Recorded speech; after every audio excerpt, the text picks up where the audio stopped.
Please join me in our national anthem and salute the flag.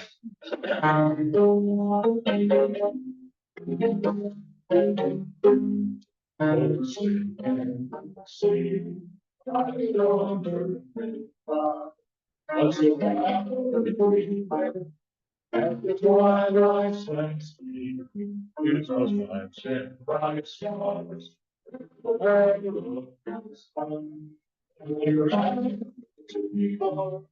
The downwardly stream, and the rock and straight line, to the stream, and the flag will sing there. The sleigh bells and stars sing,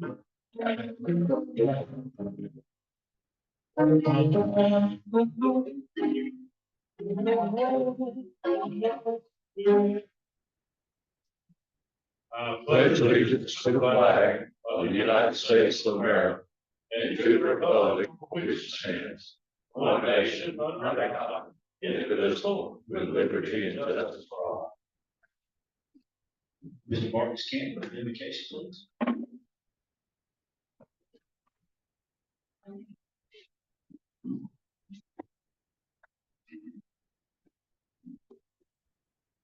So bow with me, please. Let's give thanks. Heavenly Father, we're just so thankful for another day in your creation. Lord, thank you for beautiful weather. Lord, thank you for this Easter weekend where we were able to celebrate the resurrection of Christ. Lord, we just bring these together, these members, male and female. Lord, just help us to live out the motto, service above self, that you so graciously taught us when you sacrificed your life on the cross for our sin. Lord, bless this meal we're all receiving, and bless the hands that prepared it, and may we continue to serve out our motto. These things we ask in Christ Jesus' name. Amen. Mr. Terry.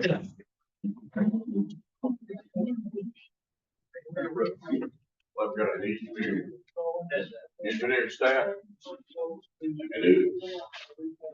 Hope everybody's having a great day. Everybody have a great Easter. I hope you did. He is risen. He's alive. It was a great celebration. I hope you enjoyed. Birthdays and anniversaries, short and sweet today. Danny Sharp on April 24th. Kelly Pyle on April 26th. Kelly's not looking any older, and we will not say anything like that. Anniversary. Marcus Cannon, Tony on April the 24th. Hope you all have a great week. Thank you.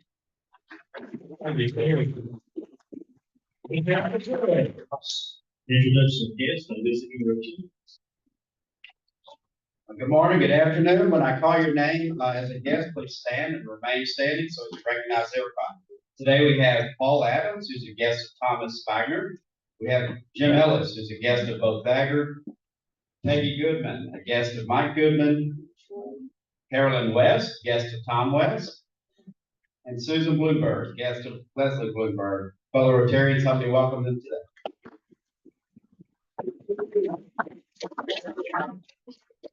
Mr. King, that's good. Craig Davis.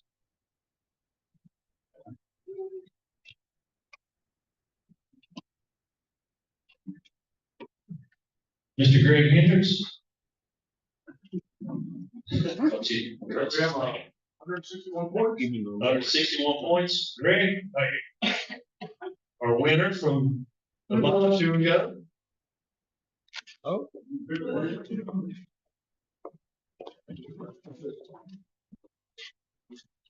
Thank you very much, sir. Congratulations. Thank you. And the winner is the last four 1023. 1023. I knew you should call me a second. 033. That's the difference. Which one? Lost the box. It means the first one. You're the first one. Jack Spade. Thank you, sir. That's right. The soup drive is over today, and I apologize. Heather was off today. She has the list. So I will award the prize next week for the Sioux Drive winner. And Mr. Hanks graciously donated a cooler, plus there's another gift, which will be a surprise next week. But it's over with though, I'm sorry. Unless you want to come back, bring some money or whatever, some more, you can tell David and bring it to David. So I think the winning total's right around 50-ish. So maybe you could take a bunch of, like, you know, I think Rudd told me about 10 cases a while ago, so I think they're having this trouble, so he might, I think it might have been for my leg, we'll see.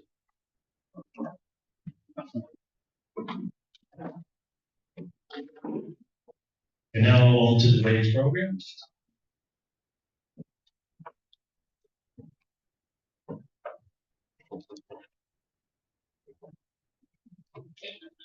About a year ago, our program chairman left something to each table, wanted each of us to give some suggestions for a real good program.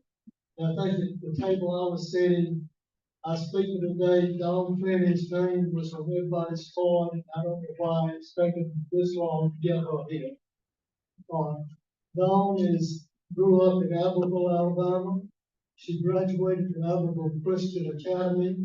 Kind of a side note, if you think about it, of the number of outstanding people, business, medical, athletic, and so forth, that have come out of Abbeville, Alabama over the years, it's awesome.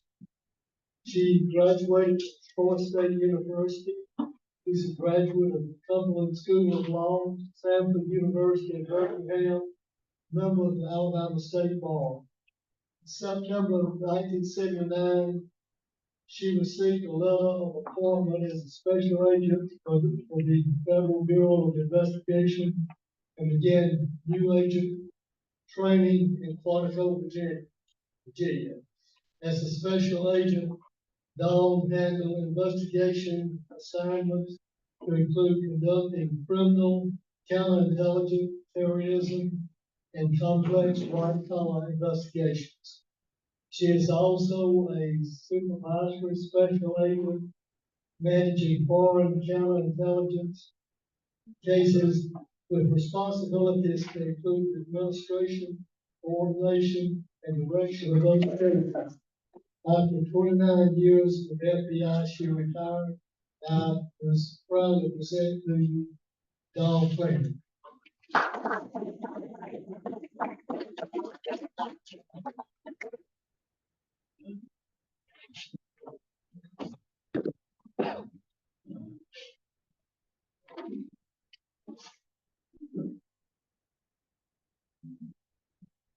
Good afternoon, everyone.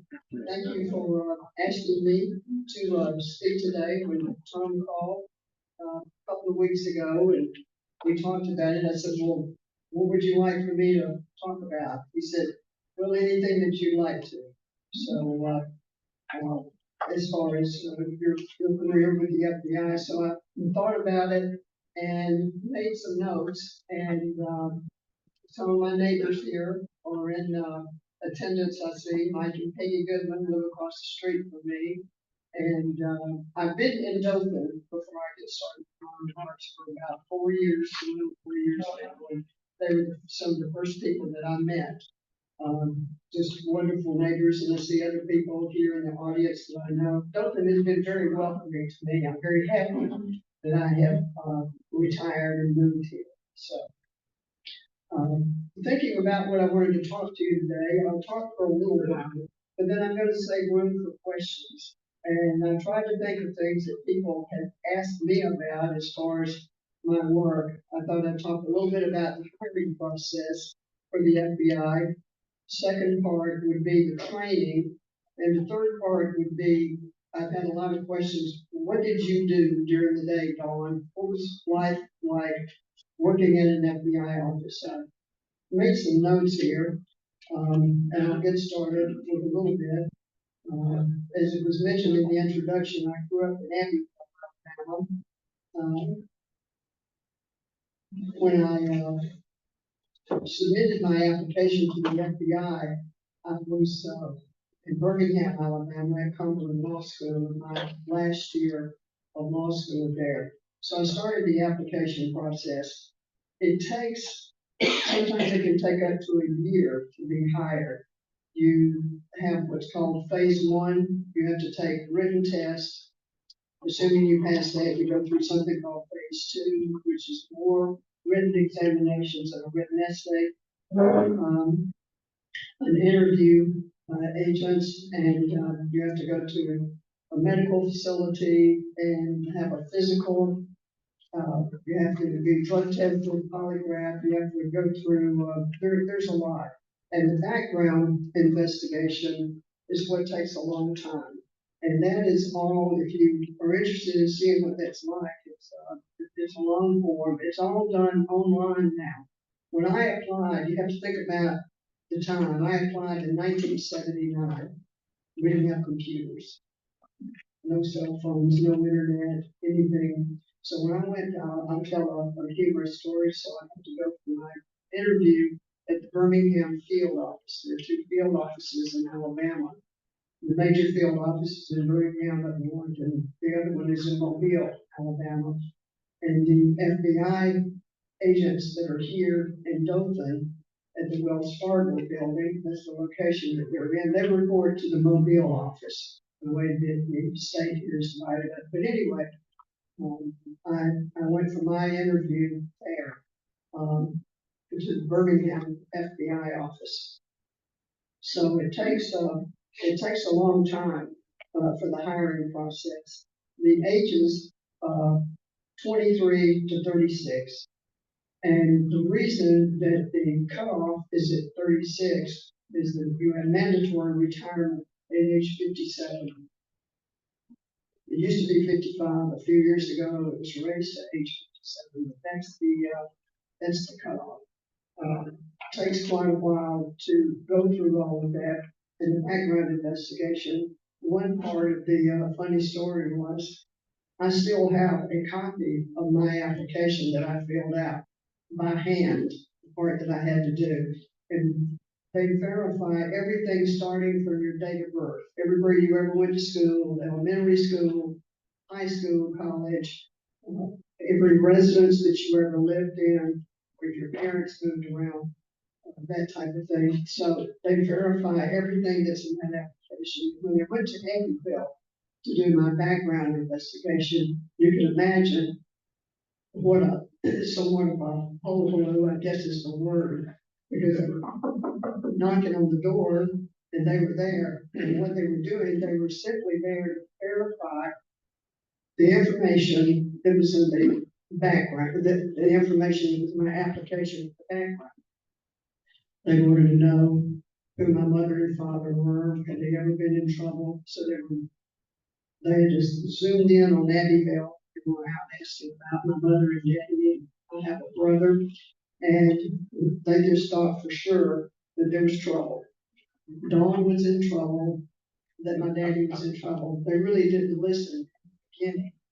And that also brings me to another funny story. The FBI, we do background investigations for federal entities, for judges, for all of that, for White House appointments. And when you're out doing backgrounds for about 7 seconds, the first 7 seconds, you probably heard of that 7-second rule, you have someone's attention, and then it just kind of goes away.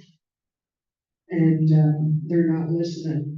And you're there because it's not an issue, trying to verify information. But it was humorous. I love to hear my mother tell the story about people were calling them, what's wrong? Is Dawn in trouble? Is your brother in trouble? That sort of thing. Anyway, that's just a brief overview. It takes a long time to be hired by the FBI. What kind of backgrounds right now? What are we looking for? Lawyers, accountants, financial, business background, computer science, information technology, chemistry, former military, former law enforcement. We have a lot of good people that we hire, former military and former law enforcement. They tend to do very, very well. particularly in the training. We also have, we have hired nurses, we have hired physicians and dentists and engineers. When I was going through the FBI Academy, and I'll talk about that in a few minutes. My roommate was a nurse. She had been an emergency nurse, Mississippi, and we happened to be roommates going through. So we have people with interesting backgrounds, and I asked a couple of people that we had hired at positions. They just said that they were tired. They were tired of what they were doing, and they always wanted to be an FBI agent. That was, I mean, they just were ready for a career change. I saw some statistics recently, and you may have seen them as well. This is April 2025. For the first 2 months of this year, we've had over 10,000 applications. But that's pretty high, but I have some other numbers. We've always received thousands of applications every year. In 2024, we received a monthly average of 3,383 applications. 2023, the monthly average was around 2,797 applications. So if you do the math, that's a little over around 37,000 a year, depending. Some of the backgrounds, the minimum that we look for, you have to have a 4-year degree. The FBI offices are always open. They're open 365 days a year. Every year, I can remember having to work sometimes, all of us, on Christmas or Thanksgiving. So we're always on call, 24/7, or we always were on call. The phone could ring at any time. You never know. I always had to have some clothes packed. I always had clothes in the trunk of my car, ready to go. For at least 5 days. I always had to have cash, credit cards, that sort of thing. You never knew when you have to leave. And it happened. You're in the office and you get up, you go to the airport, and you may not get home for a week. So you just have to be ready to go. We have around 35,000 employees in the FBI, 12 to 13,000 special agents. The others are what are referred to as support personnel. And they're the people that, for instance, that make the office run. They're the people that answer the phone, the analysts, the secretaries, the people that do the crime scene, the photographers. They're not sworn law enforcement, but they're FBI employees. I believe now we have 55 field offices presence in the United States. We also have offices overseas. We're attached to the embassies that are referred to as legal attaches. And we have agents assigned there on a rotating basis. And so we work here in the United States and overseas as well. We also have a training academy, not only here in the United States at Quantico, Virginia, but we have an international training academy in Budapest. We train law enforcement from all over the world.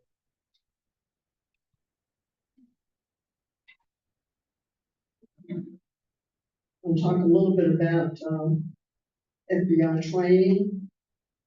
After you go through the application process, which can take a long time, and if you pass all of it, you receive an appointment letter to go to the FBI training academy.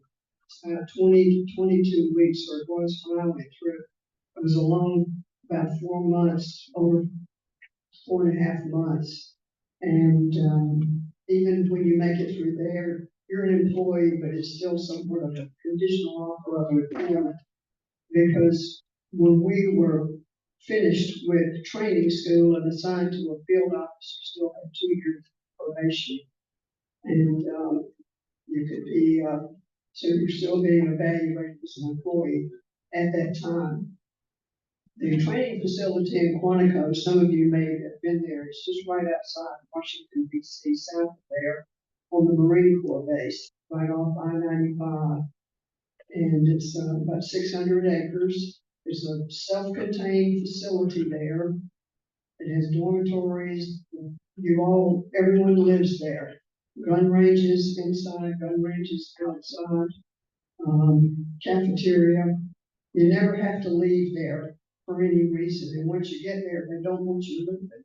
So even though the weekends are there, they want you there, and the training is still going on, even on the weekends. We had, in my class in 1979, I started in the fall there, we had 30 people in my class, and I think we ended up with 24 that made it through. Not everyone is going to make it through. The instruction there is divided into 3 areas: classroom instruction, firearms training, and physical training. And so not everyone will make it through. And we have some that decide maybe after 2 or 3 weeks that the job is not for them, and and they leave. But we had a pretty good pass rate, and we had a very good class. We were very close, and we still are, even though we're all everyone's retired now.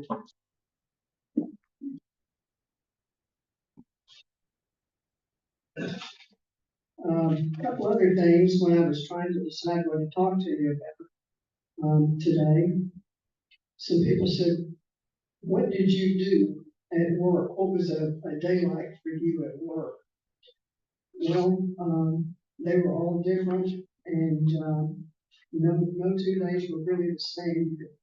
Drive to work. Many times I can remember driving into work thinking, this is what I'm going to do, sort of planning out my day in my head, but it turned out to be completely different because you don't know what's going to happen, but you could, a lot of the work is spent with your cases, with your casework, administrative work, paperwork, that type thing, returning phone calls, making phone calls. You might be interviewing witnesses, liaison with other law enforcement, local law enforcement, the state law enforcement, depending on where your office is located.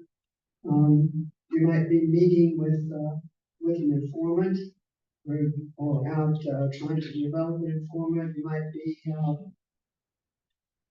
might be a firearms training that day. We had to train once a month. We were out training, and it depended on the schedule and where you were assigned. For instance, here it's a pretty day outside today, so that would be a nice day to be outside. And you're firearms training, and you're still qualified. So you still, we call it shooting for your job. You still have to maintain your scores, your consistent scores that you did to get through the FBI training academy. We also had firearms training at night, because you could find yourself in a situation. And there's a big difference when during the day than it is when it's dark outside. And you're out there, and you might be with the other agents. And it's very different looking around at night out there. And so we were trained loading and unloading weapons in total darkness, that type thing. Also, I was in some areas where it was really cold. Nothing like shooting in the snow or in a snowstorm, a blinded snowstorm. So we, in all conditions, we did that. Days we knew that it was going to be just storming, raining outside, stand there and shoot. We were also trained. I'm right-handed. This is my dominant hand. But we also trained with your weak hand, because if you hurt your injured or you couldn't shoot with this hand, you have to be able to shoot with your weak hand. So we had to qualify weak-handed, strong hand, and weak hand with the pistols. We primarily trained with pistols. We also were shooting with a 12-gauge shotgun.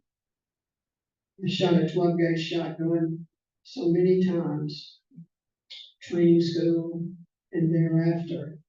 So that's, and we weren't allowed to use, and I didn't know all that, they have all these nice things now, these nice jackets.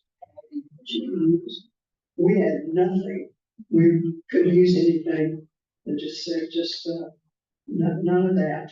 So, anyway, I've had enough of, 12 gauge shotguns, but it was fun, we had to qualify with the shotguns. Going back to, what else is it, what did you do during the day? You might be on a physical surveillance.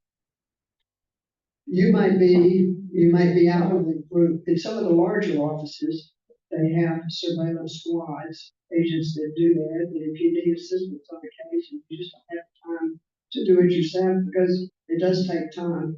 They would brief them on the case and they can do that for you.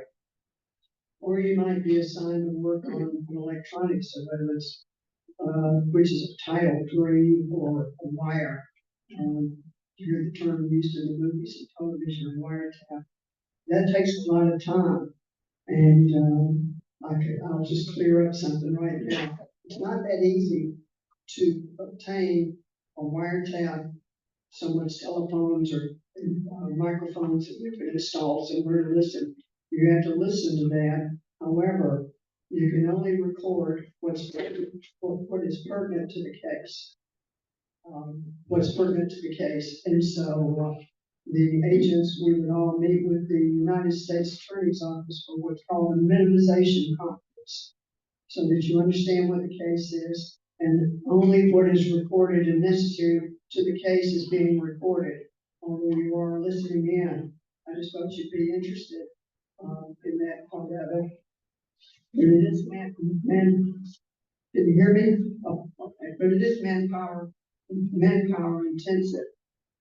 Other things in the office, you might be meeting with your supervisor about the direction of the case. We had to keep up and have those cases run and monitored and make sure everything that the agents have, all of the resources are there.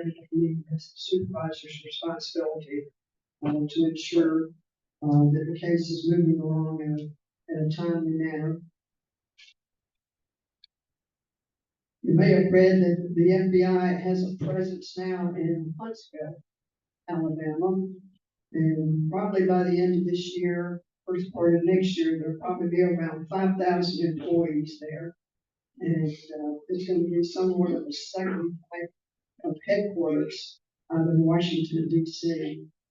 That's been in the works for a while, and they're still moving people there. Where Redstone Arsenal is a hazardous device school. They have some cybersecurity training going on there. They also have some other just business and administrative functions that are there.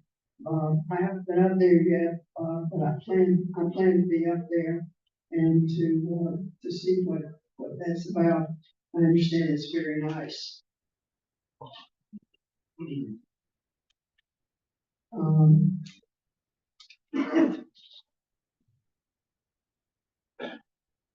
I'm just going to close out with, I'm going to leave some time for questions here. I'm going to close out with, I think I had the best job in the world. I grew up in Abbeville, Alabama. I had worked there as a teenager when we were growing up. You know, we all had, well, my generation did, we all had part-time jobs. We did that, and I worked at the Piggly Wiggly there in Abbeville. We did everything from cashier work to stocking the shelves, when you could actually pick up a can of peas and look at it and feel a little white sticker on there that would have 29 cents. We had to do that, and stock the shelves and clean up, and we all did that. I worked when I was in college and law school, and I think working for the FBI, there was never a day that I didn't want to go to work. It was a job that I looked forward to going to work to every single day because I worked with great people. All of those people, those other agents that I worked with, had gone through the same training that I had gone through. And I really enjoyed it. I did not look forward to retirement, and I can remember being in the FBI. And the first retirement that I went to, I was a new agent. I went through new agents training when I was 24 years old. And it was for a man there in the office. Didn't know him that well, but it just seemed unusual to me that he was not happy about retiring. And I didn't understand it then, but I do now. Because when I got to the same point in my career, I wanted to keep working, and I would keep working, but I'm too old now. I'm too old. I turned 70 in just a few days. So the mandatory retirement, 57. So it was a great job. It really was. And I've been asked, would you do it again? I'd do it again. In a heartbeat, there's not a day that goes by that I haven't thought about the FBI in some capacity or talked to someone about it who has asked me. And growing up in Abbeville, I give the credit to my parents. They felt that education was very, very important. They lived long enough to know that, and they were so proud. They were so proud when I received my letter of appointment with the FBI. And my daddy was just thrilled to pieces. And I didn't know it, but he went and bought me a new car to drive to Washington, D.C. Brand new car. Had no idea. Came home from town, and finished school. I was getting ready to go to Quantico, and there was a car in the driveway. When I got home, I thought we had company. Just thought we had company, and I got out, went in, and I said, "Whose car is that? Where are the people?" And he was just sitting there so proud. I never forget it. He was so proud of himself, and he said, "That's yours." So anyway, I had the sportiest car. I had to tell you in the parking lot at Quantico, and New Ages trained it.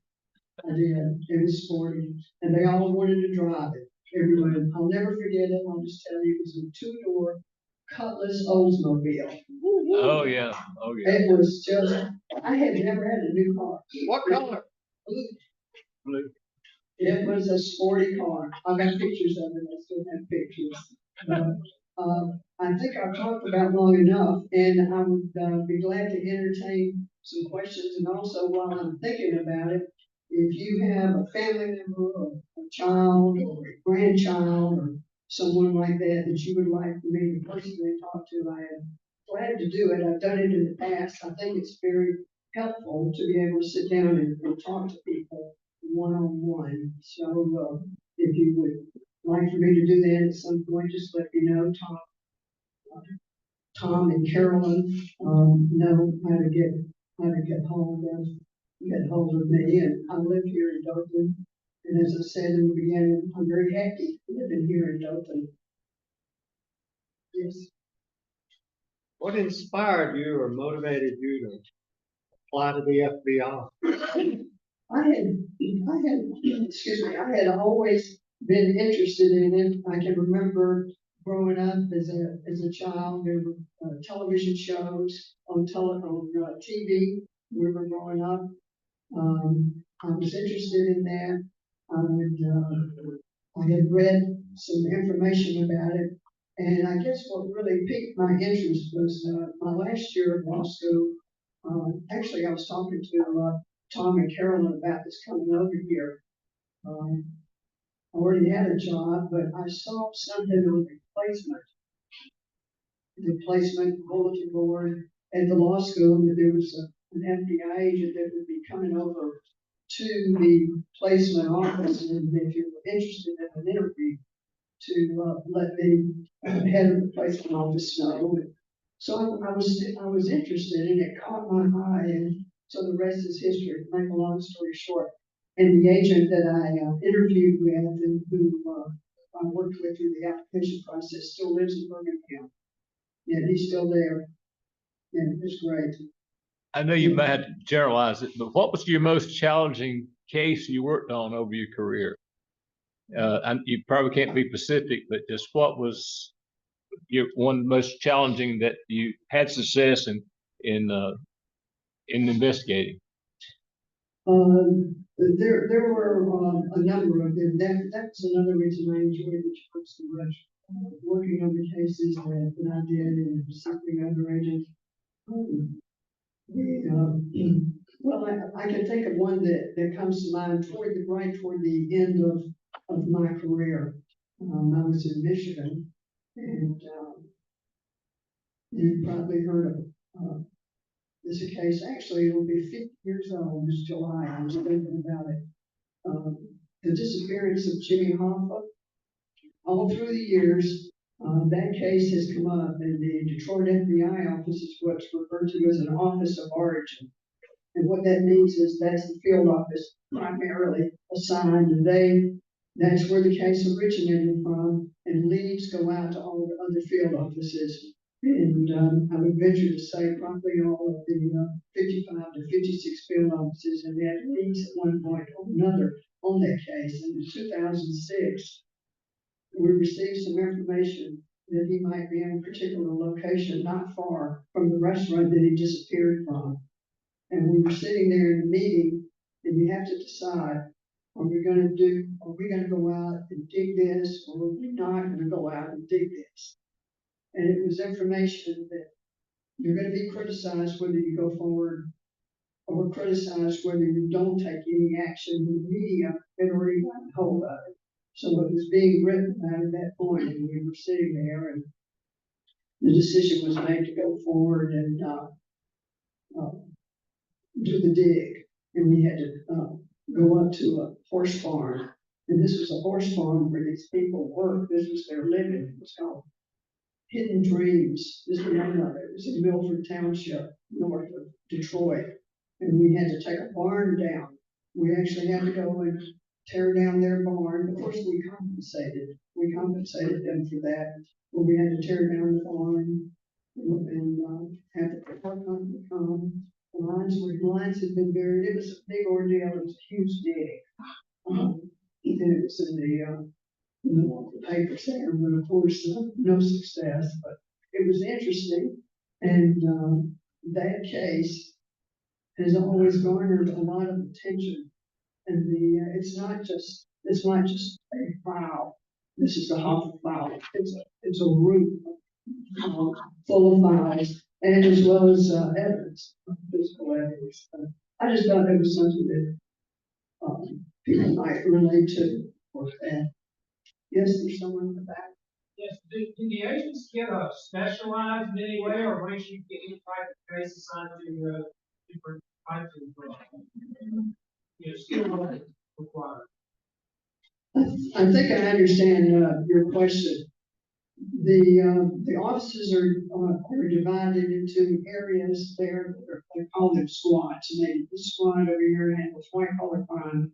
This squad over here, the supervisor is responsible for bank robberies. This squad is handled for foreign counterintelligence. So it depends on where you are assigned as to what type of case that you're assigned to. And you may work a particular area, whether you're looking for instance, the Hoffa case was organized crime case. In larger offices, particularly in New York, you have more crime families, you would have maybe the organized crime, the Gambino family, the Genovese family, divided up. You may work on one of those because it's so big and so much. We had 2 organized crime squads in Michigan. There were still a lot of the old Italian organized crime squads, but now we have organized crime squads from overseas that are here in the United States. Asian organized crime, all kinds. So the Italians are still there, but they're not as active as they once were. What type of pistol were you trained with? Your training. Okay, Leslie asked what type of pistol. I didn't spend a whole lot of time on training. I could come back and tell y'all the war stories and that sort of thing about the training.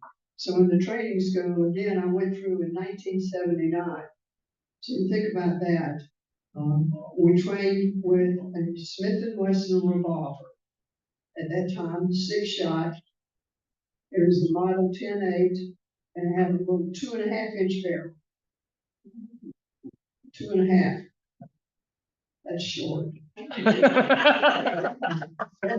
That's short. And the reason I say that it's short, when you're shooting for your job and you're out there, a longer barrel, some of them had 4-inch barrels. That makes a difference when you're trying to qualify. But anyway, it was a Smith & Wesson at that time in 1979. And just to give you an idea, we, for the qualification course, started at the 60-yard line. You run to the 50-yard line, and then you prone out, lay down flat, 6 shots off, stand up, there's a barricade, 6 strong hand, and 6 with your weak hand from 50 yards, and they're timing you. You're under a time constraint, reload, then we run up to the 25-yard line, 18 more off at the 25-yard line. And you have to, and these were, we didn't have any speed loaders. You probably heard of those. We had none, you had to do it. You had to keep it in your pocket and reload. And we had 50 rounds to get there. So 2.5-inch barrel at 50 yards. We practiced. So I made it. I enjoyed it. I had never fired a pistol before I went to the FBI academy. But I wasn't the only one.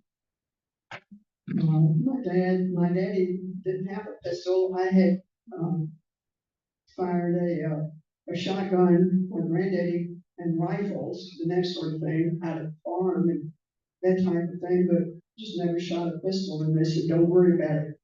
That's even better because we'll teach you how to shoot." And they did. They did. The best training in the world. So. Since you're from around here and these guys were also the Anglin brothers, I know that the FBI had a giant file on the Anglin brothers that were from Colquitt or from over in Georgia. Do you think, or did the FBI think that they really did accept from Alcatraz? I'm not familiar with that particular case. I'm not. I don't know. When I didn't work. Had I worked in this area, I might know, but I was never assigned to this area. I worked in the Midwest, I worked in the Washington area, and out west. They locked them up all over the world. And they put them in Alcatraz. Supposedly they swam freedom. You know, there's movies, but there is an FBI file that is documented over and over and over. Yeah. Nobody really knows what they're Yeah. Thought maybe you'd have an inside No, track on it. I'm sorry, I don't have it in. Do you have any insight if Lee Harvey Oswald? She was Anglin. She was It'll be I went to interesting to see what finally comes out. I'm surprised more hasn't come out yet, but seems to me that he was acting alone. But he was a character in and of himself if you've ever read about him. Yeah. Yes. FBI agents still use revolvers or automatics or, and other thing, what kind of salary are paid to they? For the, so in 1979, when I went through, what happened was we trained with revolvers. All of that changed in 1986. There was a terrible shootout in Miami where some agents were killed, but also the bad guys were killed. And at that point, we knew that some changes had to be made because what happened was we were outgunned during that situation. And, so when I'm getting around to it, to 9mm was the first transition. And everyone in the FBI, we turned in our revolvers that we had been issued there. And we were, had to qualify for the new weapon. And the first weapon was it was a 6-sider. And we used that, came up with a training course qualification for that. And I think that was it had 15 rounds. It was a 226 or that. And then they changed to a Glock. And I think the agents now are carrying a Glock 40. It changes, it will change all along depending on the contract that they have to buy the weapons. But no more revolvers, because we just need more firepower in the bad guys. Excuse me, have more firepower. In the back, how many did you feel physically threatened very often when you were on the side?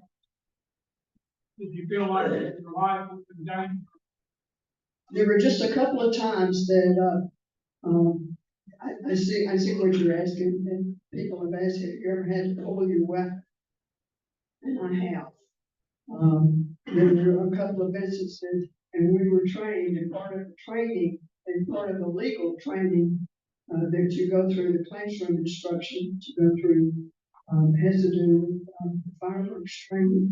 And we were taught there are no warning shots. You never shoot a warning shot. So if you see that in the movie, that's not real. If you ever have to pull your gun, you better be ready to use it. And it did happen a few times. When I was very young, hadn't been out of the training academy for just a few months, and we were standing outside of a house, and a couple other times. It turned out okay.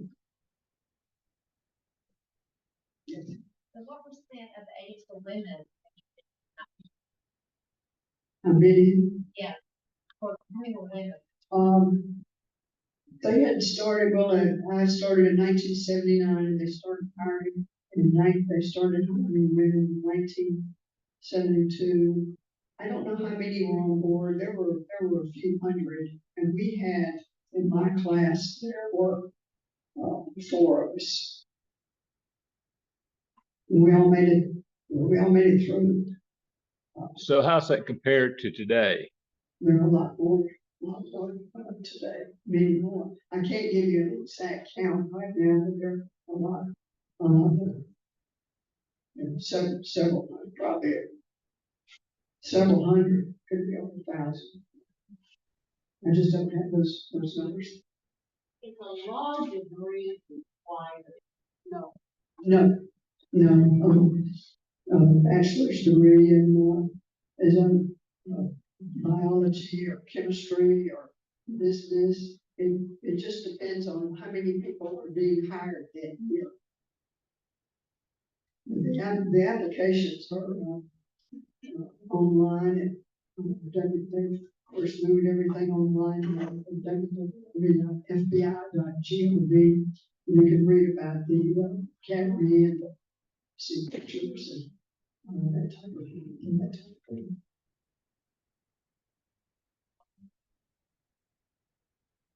Any questions? Well, I appreciate you asking me today. I've enjoyed it. I hope I tried to, I have a lot more information. I tried to make it interesting. If you have any questions at a later time, I'll be glad to talk to you.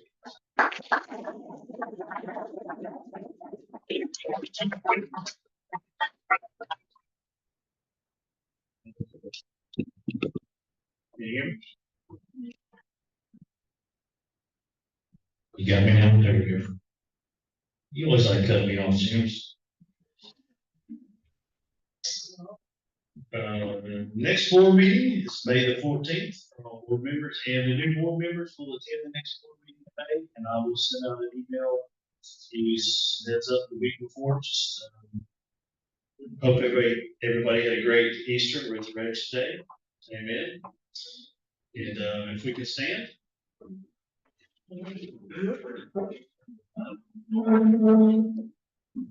Of the things we think, say, and do, is it the truth? Is it fair to all concerned? Will it goodwill and better friendships? Will it be beneficial to all? God bless you and have a great day.